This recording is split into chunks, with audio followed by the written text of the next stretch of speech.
Screen दिख रही है?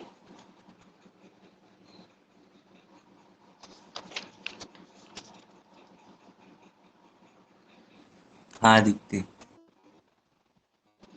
ठीक है, देखो कल 5 हो गए तुम्हारे रेंडरिंग इंजन्स के बारे में। जस्ट स्टार्ट किए हमने understanding the current mark engines, तो उसमें अराउंड 5 देखे, that was 3D light, Arion, Arnold, Atlantis and Clarisse. Corona.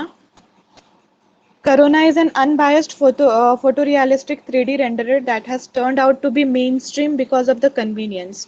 ये भी देखो एक 3D रेंडरिंग इंजन है।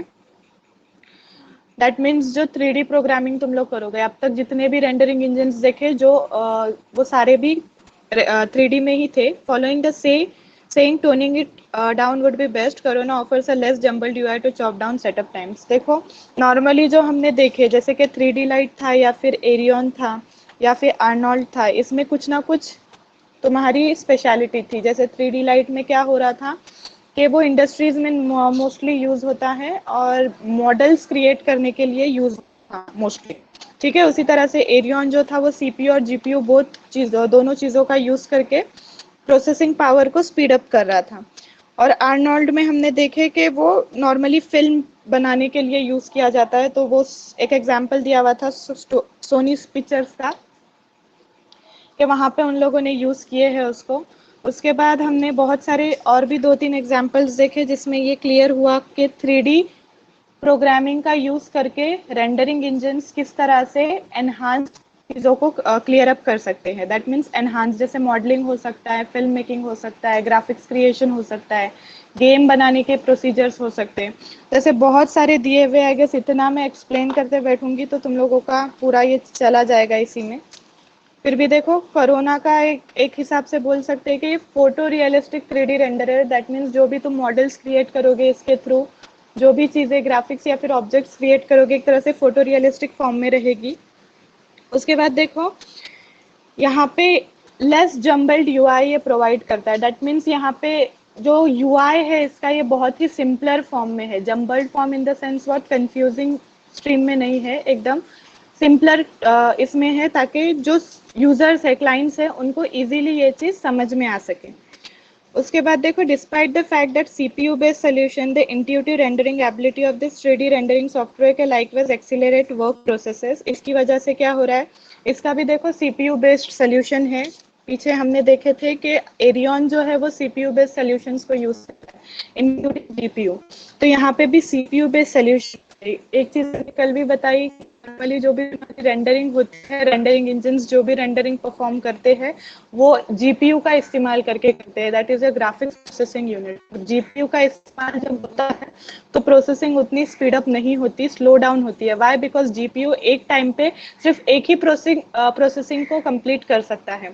जैसे हम लोग सीपीयू में एक साथ बहुत सारे प्रोसेसिंग परफॉर्म कर सकते हैं, जीपीयू उस तरह नहीं करता। जीपीयू में एट अ टाइम सिर्फ सिंगल प्रोसेसिंग तुम लोग परफॉर्म कर सकते हो। इसीलिए जब सीपीयू बेस्ड सोल्यूशन कोई रेंडरिंग इंजन यूज कर रहा है, दैट मीन सीपीयू का यूटिलाइजेशन कर रहा है, तो प्रोसेसिंग स्पीड जो है वो बहुत ज्यादा 10 टाइम्स बोल सकते हो इंक्रीज हो जाती है, और जो भी तुम्हारी रेंडरिंग होती है वो स्पीड अप हो जाती है। तो यहाँ पे भी जो कोरोना है वो सीपीयू बेस्ड सोल्यूशन को यूज कर रहा है। दैट मीन्स व्हाट, तुम्हारा जो रेंडरिंग एबिलिटी है वो एनहांस हो रहा है एक तरह से, और जो स्पीड है वो इंक्रीज हो रही है। Wonders that require much processing power like caustics can be debilitated. Specifically, in addition, materials can be made that curve to be the physical reality. In this way, a material can be blue when seen straightforwardly and have alternate shading when reflected or refracted. Because of its awesome ease of use, Corona is profoundly famous 3D rendering software. और एक चीज देखो, कॉस्टिक्स तुम लोग लगा सकते हो, means what, एक तरह से विजन डिफर करती है। जैसे कभी कभी हम लोग रियलिटी में, फिजिकल वर्ल्ड में अगर कोई चीज को तुम रोशनी में देख रहे हो तो उसका कलर अलग दिखता है, जबकि उसका कलर कुछ और होता है। जैसे अगर सनलाइट या कोई दूसरी लाइट उस पर पड़ रही है उस ऑब्जेक्ट पे, तो उसका जो कलर है वो हमें वेरी होके नजर आता है, डिफरेंट नजर आता है एक्चुअल कलर से। तो इसी तरह से इस तरह के तुम लोग जो चीजें हैं ये अच्छे इजीली अचीव कर सकते हो इस सॉफ्टवेयर के अंदर। इस रेंडरिंग इंजन के अंदर, सॉरी, तो इसके थ्रू तुम लोग कोई ऐसी चीज बना सकते हो, जैसे कि अगर कोई चीज तुमको मटेरियल कोई ब्लू नजर आ रहा है, स्ट्रेट फॉरवर्ड जैसे देख रहे हो तो ब्लू कलर नजर आ रहा है, बट जब उसके ऊपर रिफ्लेक्शन होगा या रिफ्रैक्शन उसके ऊपर परफॉर्म होगा, या फिर लाइट वेरी होगी, लाइट इंटेंसिटी वेरी होगी, तो उसका जो कलर है मटेरियल का वो क्या करेगा, वेरी करेगा। तो ये तरह की चीजें तुम इस रेंडरिंग इंजन से इजीली अचीव कर सकते हो। फिर उसके बाद देखो दूसरा आता है तुम्हारा 7th नंबर पे Felix render. Now, what is Felix Render? Felix Render is cloud computing 3D rendering software. It frees experts who don't have the assets from the limitations of their equipment by giving an interface that permits simple transfer of scene records, important fields, incorporate structural representation, advertising. देखो Felix render जो है ये cloud computing वाला 3D rendering software है। Cloud computing अब क्या है तुम लोगों को पता है, क्लाउड कंप्यूटिंग आई गेस तुम लोगों का हुआ नहीं हुआ, I don't remember. Cloud computing, cloud का स्टोरेज वो होता है, अगर तुम लोगों को स्टोरेज बचाना है तुम लोगों का तो तुम लोग क्लाउड पे स्टोर करते हो, राइट। तुम्हारे मोबाइल डिवाइसेस पे भी क्लाउड पे चीजें स्टोर करने का ऑप्शन रहता है। तुम्हारा कोई भी डिवाइस ले लो जिसका अगर तुम्हें कोई चीज, कोई डेटा है जो तुम्हें तुम्हारे फोन मेमोरी में नहीं रखना, तुम्हारी मेमोरी तुम लोगों को सेव करनी है, तो तुम लोग वो चीजें क्लाउड पे सेव करते हो। क्लाउड हमें बहुत ज्यादा स्टोरेज अवेलेबल करवा कर देता है। दैट मीन्स बहुत ज्यादा हो सकता है, अनलिमिटेड हो या लिमिटेड, कुछ डिवाइसेस के लिए लिमिटेड, या फिर क्लाउड अनलिमिटेड स्टोरेज भी प्रोवाइड करवा सकता है। तो ऐसी चीजें जहाँ पे मेमोरी सेव करनी है तो तुम लोग चीजों को क्लाउड पे सेव करते हो, right. That is an external saving या फिर स्टोरेज एरिया तुम बोल सकते हो उसको। तो यहाँ पे जो फेलिक्स रेंडर है ये भी क्या है, क्लाउड कंप्यूटिंग या फिर उसका जो स्टोरेज रहेगा वो क्लाउड स्टोरेज एक तरह से तुम बोल सकते हो, इस तरह का है। और क्लाउड कंप्यूटिंग का यूटिलाइजेशन यहाँ पे हो रहा है। देखो the renders are done rapidly as lightning and are prepared for download for security all transferred records are 256 bit encoded in the engine. It use Maxwell render an unbiased top notch 3D rendering software. उसके बाद देखो जितने भी rendering तुम लोग इस चीज में करोगे, किसमें, फेलिक्स रेंडर के अंदर जितने भी रेंडरिंग परफॉर्म करोगे वो बहुत ज्यादा फास्ट वे में रेंडरिंग होती है, लाइटनिंग की स्पीड से, और डाउनलोडिंग भी उतनी ही स्पीडी वे में होती है। Why? Because it's a cloud computing या फिर क्लाउड स्टोरेज बेस्ड सॉफ्टवेयर या फिर रेंडरिंग इंजन। तो जो स्पीड है उसकी, डाउनलोडिंग की स्पीड या फिर जो उसकी प्रोसेसिंग की स्पीड है वो बहुत ज्यादा एनहांस हो जाती है, ठीक है। उसके बाद देखो सिक्योरिटी ट्रांसफर्स जो भी होते हैं, दैट मीन्स जो भी तुम लोग प्रोसेसिंग करोगे या फिर जो भी डाउनलोड तुम लोग करोगे उसका जो ट्रांसफर होगा डेटा का, वो कितना रहेगा, 256 बिट एनकोडेड डेटा रहेगा। और उसके बाद जो रेंडर मशीन या फिर जो रेंडर इंजन यहाँ पे यूज हो रहा है, इन the engine it use Maxwell render. तो इसका नेम देखो क्या है, मैक्सवेल रेंडर इंजन यहाँ पे यूज हो रहा है। N unbiased top notch 3D rendering software. तो जो ये मैक्सवेल रेंडर है ये एक अनबायस्ड टॉप नॉच का, मतलब टॉप का 3D रेंडरिंग तुम्हारा सॉफ्टवेयर इसको कह सकते हो। उसका यूटिलाइज कौन कर रहा है, तुम्हारा फेलिक्स रेंडर। एक चीज बस याद रखो कि फेलिक्स रेंडर जो है ये क्लाउड बेस्ड या फिर cloud computing based rendering engine है। उसके अलावा इसमें जो भी तुम लोगों का प्रोसेसिंग या जो भी चीज हो रही है क्लाउड बेस्ड है, राइट। तो वो रैपिडली हो रही है लाइटनिंग के स्पीड से, और डाउनलोडिंग भी उतनी ही स्पीडी वे में हो रही है। उसके अलावा जो भी तुम डाउनलोड करोगे या फिर जो भी चीजें तुम लोग ट्रांसफर करोगे उसके जो रिकॉर्ड्स रहेंगे वो 256 बिट एनकोडेड स्ट्रक्चर या फॉर्मेट में रहेंगे। उसके अलावा ये जो इंजन यूज कर रहा है, कौन सा इंजन यूज कर रहा है, मैक्सवेल रेंडर को यूज कर रहा है, जो कि an unbiased top notch 3D rendering software है। उसके बाद देखो further more Felix in community highlights like sharing of scenes, materials and resources with partners to popular expensive and complex scenes. Felix Render includes an odd particular kind of 3D display instancing to the bundle. Felix Render is advantageous cloud 3D rendering software experts. अब देखो और क्या इसके अलावा बहुत सारी चीजें तुम लोग इसमें कर सकते हो, लाइक कम्युनिटी हाइलाइट्स में। Community in the sense what, जब भी कोई चीज क्रिएट कर रहे हो वाया कम्युनिटी, ठीक है। Community in the sense what, open source वो रहेगा। जैसे हमने लिनक्स अगर पढ़े हैं तो लिनक्स तुम लोगों को पता है कि लिनक्स एक ओपन सोर्स ऑपरेटिंग सिस्टम है जिसमें अगर चेंजेस करने हैं तो दुनिया में कोई भी बंदा उसमें चेंजेस कर सकता है, right. It's an open source, वो कम्युनिटी बेस्ड है।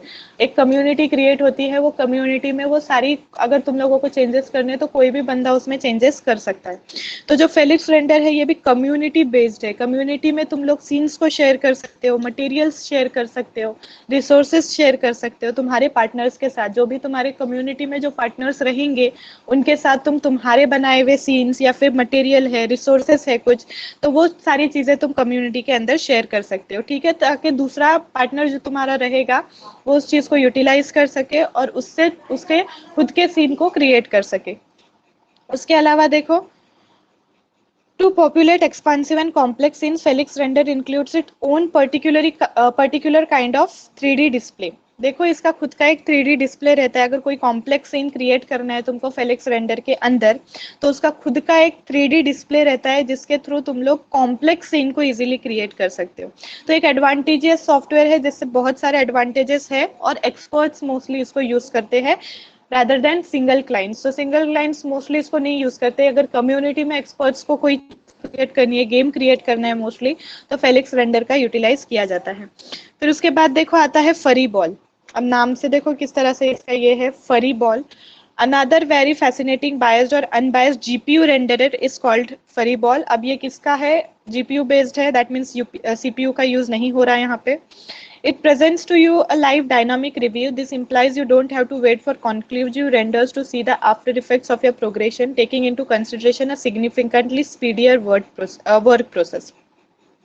यहाँ पे डायनामिक चीजें क्रिएट करने के लिए देखो तुम लोग फरी बॉल का क्रिएट करते हो।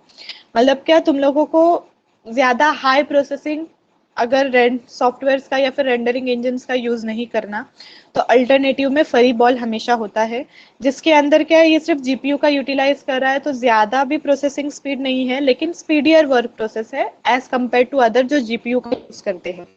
उसके बाद देखो, the designers go for the necessities of computer animated movies and embellishments rendering. Hence, this 3D rendering software is likewise accessible as a module for Maya Cinema 4D and 3D Max. तो देखो ये GPU का utilise कर रहा है, इसीलिए mostly इसमें तुम rather than creating गेम्स और ग्राफिक्स, मूवीज क्रिएट करने के लिए ज्यादा इसका इस्तेमाल किया जाता है। यहाँ पे भी माया का यूटिलाइजेशन हो रहा है, जो हमने फर्स्ट रेंडरिंग इंजन में देखे थे 3D light. 3D light by माया का यूज कर रहा था। माया क्या है, माया हमें फीचर्स प्रोवाइड करवाता है फिल्म बनाने के लिए। माया का अगर यूटिलाइज कोई रेंडरिंग इंजन कर रहा है, तो माया के अंदर बहुत सारे फीचर्स होते हैं जिससे तुम लोग फिल्म्स को क्रिएट कर सकते हो। तो फिल्म्स क्रिएट करने के लिए 4D फिल्म हो सकती है, 3D फिल्म हो सकती है। तो फिल्म में जो मॉडलिंग होती है, मॉडल्स क्रिएट होते हैं, उसका एनिमेशन या फिर ग्राफिक्स क्रिएट करने के लिए माया को यूज किया जाता है। तो यहाँ पे तुम्हारा फरी बॉल भी माया का यूटिलाइजेशन कर रहा है। उसके बाद देखो, the plugging likewise bolster all the uncommon segments and outsider modules of the principal programs that controls particles, liquid and hair, for example shave and haircut। तो देखो अब मोस्टली अगर तुम लोग ये चीज का यूज कर रहे हो, इस सॉफ्टवेयर का यूज कर रहे हो, नाम से ही समझ रहा है फरी बॉल, दैट मीन्स फरी बोले तो फर जैसा कोई सरफेस आता है, राइट। तो अगर तुम लोग इसका यूज कर रहे हो, तो यहाँ पे इस तरह के मॉड्यूल्स या फिर प्लगइन्स तुमको इस्तेमाल करने की अपॉर्चुनिटी मिलती है, जिससे तुम किस तरह के सरफेस बना सकते हो। देखो जैसे कोई पार्टिकल्स बता रहे हो, लिक्विड सरफेस बता रहे हो, जैसे सी है, पॉन्ड बताना है, या कोई ऐसा लिक्विड सरफेस बताना है, वो चीज क्रिएट कर सकते हो इसके थ्रू। हेयर्स क्रिएट कर सकते हो, जैसे कोई इंसान अगर बनाए हो तो उसके हेयर्स तुम लोग क्रिएट कर सकते हो, ठीक है। फिर ये हेयर कट एंड ऑल, ये सारे एग्जाम्पल इसके थ्रू तुम लोग क्रिएट कर सकते हो तुम्हारा फरी बॉल रेंडरिंग इंजन के थ्रू। तो ये नॉर्मली इस तरह के सरफेस क्रिएट करने की हमें हेल्प करता है, जो नॉर्मली लिक्विड ही हो या फिर फर जैसे सरफेस हो, ठीक है, या फिर ऊपर नीचे जैसे सरफेस होता है, रफ सरफेस जिसको बोलते हैं, इस तरह के सरफेस तुम लोग इजीली अचीव कर सकते हो विद द हेल्प ऑफ फरी ball. In the event that you need to test drive this 3D rendering software, download the free form that incorporates 20 hours of rendering. Furry Ball is a magnificent decision on the off chance that you are not happy with the work in standard 3D rendering software of Maya Cinema 4D और 3D Max। देखो यहाँ पे normally अगर तुम लोगों को इसको test करना है, तो तुम लोग इसका फ्री वर्जन डाउनलोड कर सकते हो, जो कि तुमको 20 आवर्स की रेंडरिंग फ्रीली प्रोवाइड करवाता है फ्री फॉर्म में, ठीक है। उसके बाद देखो दूसरा चीज बोली गई है कि जो फरी बॉल है, इसको नॉर्मली एक रेंडरिंग सॉफ्टवेयर जो कि सिनेमाज में यूज होता है, जिसका कौन से सॉफ्टवेयर यूज हो रहे हैं, माया तो यूज हो रहा है। उसके बाद देखो कहाँ पे यूज हो रहा है, सिनेमा 4D या फिर 3D मैक्स। तो ये सारी चीजें हम लोग फरी बॉल के थ्रू अचीव कर सकते हैं। उसके बाद देखो आता है तुम्हारा Guerrilla Render. Now what is Guerrilla Render? Guerrilla Render is an unbiased 3D rendering software that as of now has many element movies to its name. To help approve a shot before the last render, the program highlights dynamic rendering inside its viewport. ये भी देखो same है तुम्हारा फरी ball की तरह, but यहाँ पे वो वाले सरफेस के अलावा और भी चीजें तुम लोग मूवीज क्रिएट कर सकते हो. नॉर्मली ये भी मूवीज के लिए ही यूज होता है. तो कोई इम्प्रूव्ड शॉट अगर तुम लोगों को शूट करना है, जैसे देखो movies in the sense what, तुम्हारे एनिमेटेड मूवीज की बात हो रही है यहाँ पे. मूवीज में अगर कोई रेंडरिंग इंजन यूज हो रहा है, मतलब क्या, जो मूवी क्रिएट हो रही है वो तुम्हारी एनिमेटेड मूवी है, उसमें ग्राफिक्स का यूज हुआ है, इसीलिए ये सॉफ्टवेयर या फिर ये रेंडरिंग इंजन वहां पे यूटिलाइज हो रहे हैं. ठीक है, नॉर्मल मूवीज की बात नहीं हो रही. Movies in the sense what, जहाँ पे एनिमेशन का यूज हो रहा है. उसके बाद देखो on account of physically based rendering, it is anything but difficult to deliver photorealistic stills and arrangements. Among the rendering highlights you can discover subsurface diffusing, the lightning arrangement of Guerrilla. तो देखो यहाँ पे normally adaptable है तुम्हारे lightning effects के लिए. Lightning के लिए और भी आई गेस हमने कल एक देखे, आई थिंक वो क्लेरिस था या अटलांटिस था, जिसमें लाइटनिंग इफेक्ट आ रहा था. तो यहाँ पे भी लाइटनिंग इफेक्ट्स अगर तुम लोगों को डालने हैं, डिफ्यूज सरफेस बताना है, तो इसके लिए तुम लोग वेरेला रेंडर को इजीली यूज कर सकते हो. Render is exceedingly adaptable taking into consideration example lightning in particular AOVs.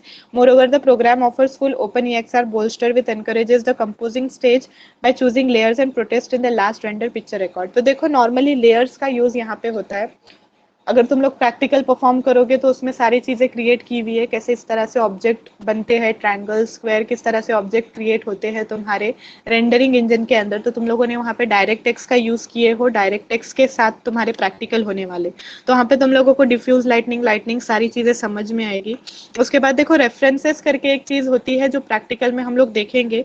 इस पे ओपन EXR का यूज हो रहा है एज एन रेफरेंस. तो ये बहुत सारे रेंडरिंग इंजन यूज करते हैं. स्टार्टिंग में जो हमने 3D लाइट देखे उसमें भी यूज हो रहा था, उसके बाद एरियन में भी आई गेस यूज हो रहा था. तो Guerrilla रेंडर भी यहाँ पे ओपन EXR का यूज करता है. उसके बाद देखो the 3D rendering software is free for single workstations. The free form of Guerrilla render is the ideal 3D rendering software for youthful experts and autonomous craftsman. तो देखो अगर single as in single person तुम लोग use कर रहे हो तो ये फ्री ऑफ कॉस्ट तुम लोगों को अवेलेबल मिल जाता है. तो अगर तुम लोग एज एन मतलब जैसे टेस्ट करना है कोई चीज को, ट्राई करना है तुम लोगों को, तो ठीक है, तो तुम लोग वेरिला रेंडर को यूज कर सकते हो because it's available free of cost. इसका फ्री वर्जन अवेलेबल है जिसमें हो सकता है एडवांस्ड फीचर्स अवेलेबल नहीं हो, बट बेसिक फीचर्स तुम लोगों को इजीली फ्री ऑफ कॉस्ट इसके अवेलेबल हो जाते हैं. उसके बाद देखो आता है Ayre. Ire is a biased GPU rendered software by NVIDIA, created it for NVIDIA CUDA innovation. Ire is adapted at any individual who doesn't have master information in rendering. तो देखो ये एक बेसिक रेंडरिंग इंजन है जो कि NVIDIA ने निकाला है. NVIDIA एक ग्राफिक कंपनी है. NVIDIA के ग्राफिक्स कार्ड भी आते हैं अगर तुम लोगों को पता हो. तो ये गेमिंग एक तरह से गेम से रिलेटेड, इसके गेम्स भी है बहुत सारे NVIDIA के. तो गेम से रिलेटेड ये एक ऑर्गेनाइजेशन या कंपनी बोल सकते हो. तो इसके थ्रू निकाला हुआ रेंडरिंग इंजन है तुम्हारा Ayre.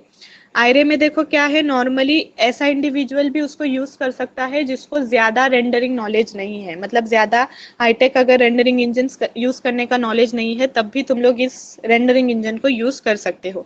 Consequently this 3D rendering software is appropriate for creators who require constant outcomes in photorealistic quality at a sensible cost. The pertinent fields incorporate designing, building, craftsmanship and promoting. तो अगर एक normal reasonable affordable cost में अगर कोई rendering engine चाहिए तो people normally go for Ayre. इसके अंदर देखो कौन कौन सी चीजें तुम लोग डिजाइनिंग कर सकते हो, बिल्डिंग कर सकते हो.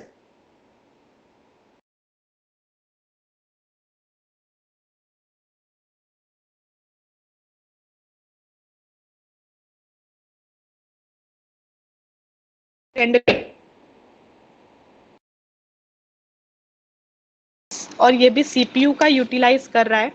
सीपीयू का यूटिलाइज यहाँ पे हो रहा है. दैट मीन्स प्रोसेसिंग अगेन कितनी रहेगी, फास्ट रहेगी. तो उसके बाद देखो to accomplish it superior photorealism, Iray utilizes physically based materials that effectively recreate their appearance, properties, light outflow of surface and scrambling injection properties of volumes. तो photo realistic चीजें यहाँ पे भी तुम लोग क्रिएट कर सकते हो. किसका यूज करके, आयरे का यूज करके। तो फिजिकली बेस्ड मटेरियल्स यहाँ पे नॉर्मली, जैसे फोटो रियलिस्टिक बोले तो फिजिकली बेस्ड मटेरियल, जैसे कल मैंने एग्जांपल दिया, अगर कोई रियल वर्ल्ड फिजिकल वर्ल्ड का कोई ऑब्जेक्ट तुम लोगों को इन ग्राफिक्स क्रिएट करना है तो उसका पिक्चर कैप्चर करके रेंडर करना पड़ता है, तो प्रॉपरली 3D या 4D वे में वो इमेज या फिर वो मटेरियल क्रिएट होता है। ठीक है, तो ऐसे सर्फेसेस या फिर ऐसे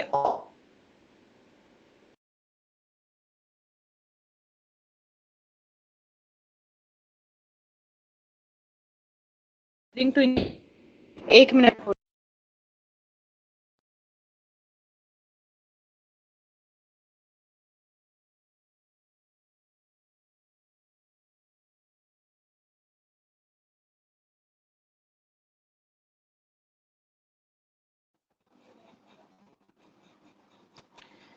ठीक है, तो लाइटनिंग इफेक्ट्स भी, लाइटनिंग सोर्सेज भी तुम लोग यहाँ पे कंट्रोल कर सकते हो, ये तुम्हारा रहेगा। ठीक है, तो यहाँ पे आयरे भी जो है ये नॉर्मली हर तरह की यूजेबिलिटी हमें प्रोवाइड नॉर्मली बाकी रेंडरिंग इंजन की ही तरह एट रीजनेबल कॉस्ट, और नॉर्मली ऐसा बंदा भी उसे यूज कर सकता है इसको रेंडरिंग इंजन का नॉर्मल नॉलेज, ज्यादा नॉलेज नहीं है। ठीक है, उसके बाद देखो आता है तुम्हारा की शॉट 11 नंबर पे। व्हाट इज की शॉट? की shot is a 3D rendering software like it doesn't tie in with 3D displaying solutions, rather an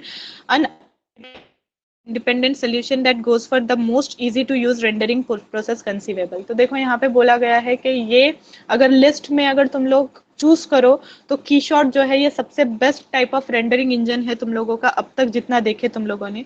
Y? Because यहाँ पे जो सोल्यूशंस है ये नॉर्मली देखो किस तरह से है, independent solution that goes for the most easy to use rendering processor. तो जितने भी रेंडरिंग प्रोसेसेस तुम लोगों बाकी सॉफ्टवेयर में परफॉर्म करते हो उससे सबसे इजियर वे प्रोवाइड करने वाला जो रेंडरिंग इंजन है वो तुम्हारा कीशॉट है। Keyshot has a far-reaching library for physically exact materials that are relegated to the 3D document by intuitive. The whole procedure happens progressively. That is, while you set up your scene with cameras, materials, and lights, the program always refreshes the rendered picture. यहाँ पे देखो कीशॉट का use करके तुम लोग बहुत सारी चीजों को क्रिएट कर सकते हो। पूरा प्रोसेस तुम लोगों को करना है, जैसे कैमराज है, मटेरियल्स है, लाइट है, तो ये सारी चीजें तुम लोग पिक्चर्स के फॉर्म में रेंडर करके फिर उसको यूटिलाइज कर सकते हो तुम्हारे रेंडरिंग इंजन के अंदर। अब कैमरा वर्ल्ड हम देख चुके हैं, राइट? कैमरा वर्ल्ड क्या होता था, जो व्यू यूजर्स को नजर आता है, तो तुम्हारा जो वर्चुअल कैमरा होता है वो व्यू कौन सा होता है, तुम्हारा यूजर का व्यू। जैसे अगर मैं कोई गेम देख रही हूँ, किसी सीन को मैं देख रही हूँ, तो उसका वर्चुअल कैमरा व्यू भी कौन सा रहेगा, मेरा आई व्यू रहेगा। उसके बाद ये कैमरा सेटअप तुम लोग कीशॉट के थ्रू इजीली कर सकते हो। उसके बाद मटेरियल्स है, लाइट्स है, तो बहुत सारी चीजें in the form of picture पहले रेंडर की जाती है।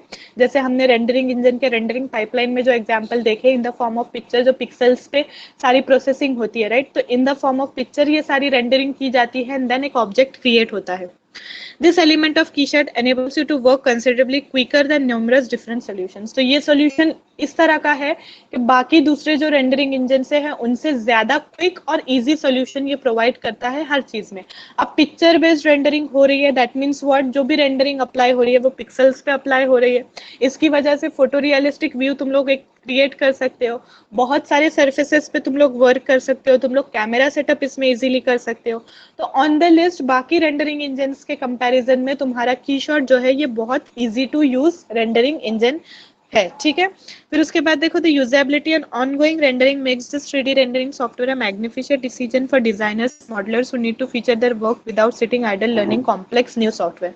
तो इसकी यूजेबिलिटी इतनी अच्छी है कि जो नॉर्मल डिजाइनर्स है, मॉडलर्स है, जो वर्क करते हैं डेली इन चीजों पे, रेंडरिंग इंजन पे, वो इजीली इसके थ्रू जो है अच्छी चीजें या फिर गेम्स, ग्राफिक्स, एनिमेशंस क्रिएट कर सकते हैं। उसके बाद देखो लास्ट नंबर पे तुम्हारा जो रेंडरिंग इंजन है that is blender. What is Blender?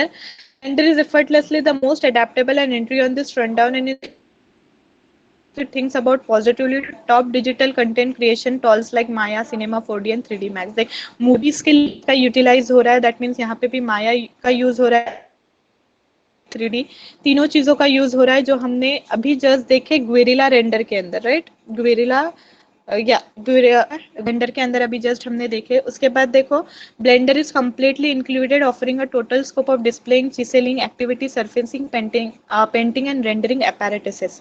उसके बाद देखो बहुत सारी चीजें इसमें भी तुम कर सकते हो। डिस्प्लेइंग इजीली अचीव हो सकती है। चिसेलिंग एक चीज होती है जिससे रफ सरफेस के ऊपर तुम लोग परफॉर्म करके रफ सरफेस को स्मूथ बनाते हो, ठीक है। रफ सरफेस के ऊपर चिसेलिंग एक एक्टिविटी है। उसके बाद सरफेस सरफेसिंग बोले तो अगेन अलग अलग सरफेस क्रिएट करने के बारे में है ये। तुम रफ सरफेस क्रिएट करो, स्मूथ सरफेस क्रिएट करो, फरी सरफेस, लिक्विड सरफेस, अलग अलग सरफेस क्रिएट कर सकते हो। पेंट अलग अलग कलर्स अचीव कर सकते हो। तो बहुत सारी चीजें तुम लोग ब्लेंडर में अचीव कर सकते हो। ब्लेंडर नेम से ही समझ में आ रहा है ये नॉर्मली कलर से रिलेटेड है, सरफेस और कलर से रिलेटेड। तो जितने भी कलर्स है तुम ब्लेंड करोगे, ब्लेंडिंग इजीली अचीव कर सकते हो। उसके बाद देखो the product is addict to have created various great short movies and is being used by a few exploit studios. Blender was scrutinized right off the bat for having a befuddling interface. However, don't give obsolete protest to a chance to control your YouTube पे short movies देखते होंगे, कभी देखे भी रहोगे, animated short movies available रहते हैं, right. तो इस तरह के बहुत सारे शॉर्ट मूवीज बनाए गए हैं ब्लेंडर रेंडरिंग इंजन की हेल्प से। तो बहुत सारे शॉर्ट मूवीज क्रिएट किए गए हैं इस पर्टिकुलर रेंडरिंग इंजन की हेल्प से। अब उसके बाद देखो और क्या चीज बोली गई है। बहुत सारे इंटरफेसेस इसमें अलाव होते हैं जिसमें तुम लोग तुम्हारा एक तरह से तुम्हारे सीन को तुम कंट्रोल कर सकते हो। तो नॉर्मली अगर इसको देखें तो ये मूवीज क्रिएट करने में बेटर है rather than creating any game. तो सरफेसेस भी तुम लोग मूवी के अंदर ग्राफिकल या फिर एनिमेटेड मूवीज के अंदर उस तरह के सरफेस तुम लोग क्रिएट कर सकते हो। या फिर तुम लोग नॉर्मली जैसे बोलते हैं कि स्काई क्रिएट करना है या फिर सिर्फ नॉर्मल बेसिक वे, अगर मैं समझाऊंगा शॉर्ट फॉर्म में, तो बेसिक चीजें इससे तुम लोग अचीव कर सकते हो। अगर चीजें क्रिएट करने की बात करोगे, जैसे उसमें लाइटनिंग इफेक्ट भी आ रहा है, फिर उसके बाद शेडिंग इफेक्ट देना है, तो ये सारी चीजें मोस्टली यहाँ हो पाती।